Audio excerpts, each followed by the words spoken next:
I never thought that I would be standing here working at FCNL.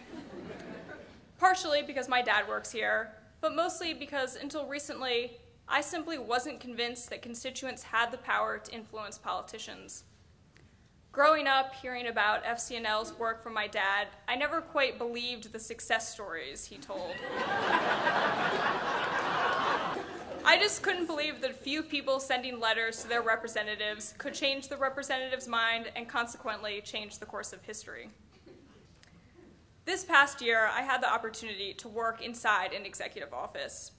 Working at the Baltimore City Mayor's office taught me that while politicians do undeniably have their own goals and agendas, constituents have the power to change the minds and votes of their elected leaders.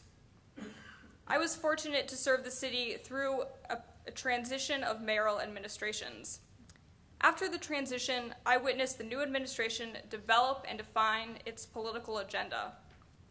Politically speaking, the new administration had no interest in drawing any parallels with the former administration. It was not in their interest to implicitly endorse the former mayor's choices by continuing initiatives begun by her administration. In many cases, the new administration did continue those initiatives because they knew that responding to constituent concerns was and is the wisest thing to do politically. With this knowledge, I am now confident in my power and your power as a constituent.